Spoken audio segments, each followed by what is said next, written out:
All right, today we're going to dig into something that I guarantee is affecting every single one of us. We're talking about the hidden costs that are quietly eating away at your budget.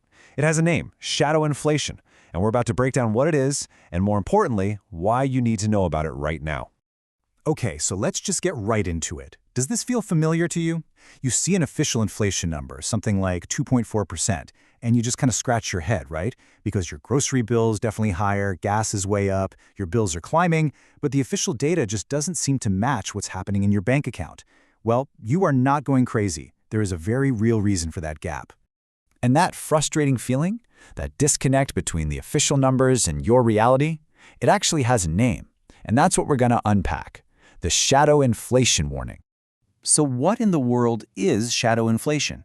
It's actually pretty simple. It really just comes down to a time lag. It's all the price hikes you're already feeling. You're paying them today at the gas station and the supermarket, but they just haven't been counted in the official government stats yet.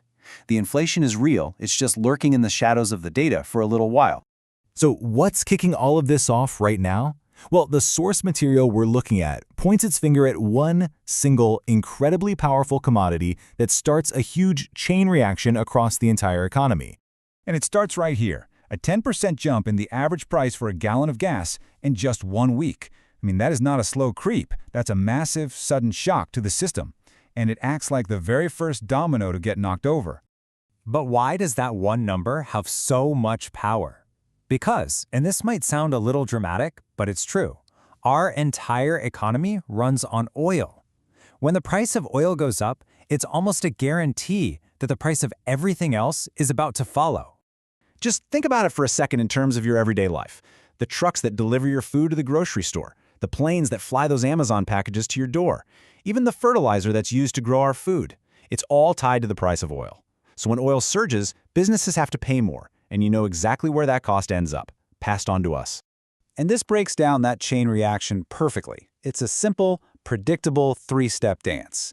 First, oil prices shoot through the roof. Second, it becomes more expensive for businesses to make things and ship things. And third, we're the ones who see those higher prices on the shelf. This is the playbook for how shadow inflation starts to hit your wallet. Now, this whole chain reaction creates a massive headache for the people who are supposed to be steering the economy, the Federal Reserve. They are now stuck in what a lot of people are calling an impossible choice. And you can see their dilemma laid out right here. On one side, you've got signs the economy is slowing down. The job market is getting a little weaker, people's savings are dwindling. All of that would normally scream lower interest rates, give the economy a boost. But on the other side, you have oil prices surging and the threat of inflation roaring back to life. That pressures them to keep rates high. They are well and truly caught between a rock and a hard place. And this impossible choice, this trap, it could lead us into a scenario that has a very specific and, frankly, a very dreaded name: stagflation.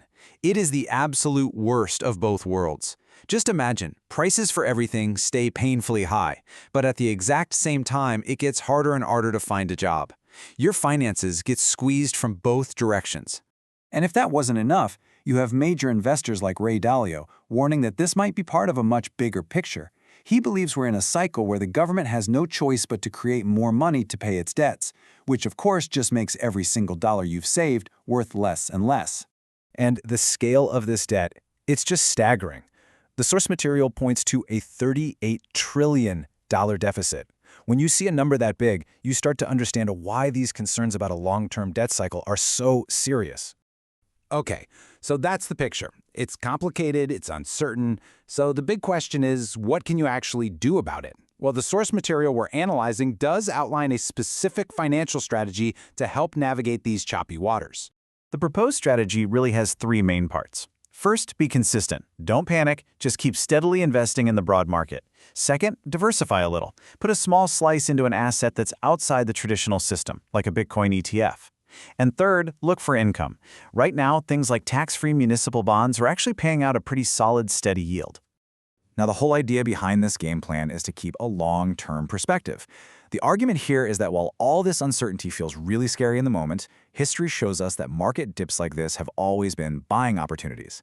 It suggests that the biggest financial risk isn't being in the market when it goes down, but being out of the market and missing the powerful recovery that always follows. And all of this leaves us with one final, really critical question. Is this shadow inflation we're feeling just a temporary blip, a short-term problem caused by an oil shock? Or are we watching the very beginning of a much bigger, more fundamental reset of our entire financial world? That's the question we all have to think about now.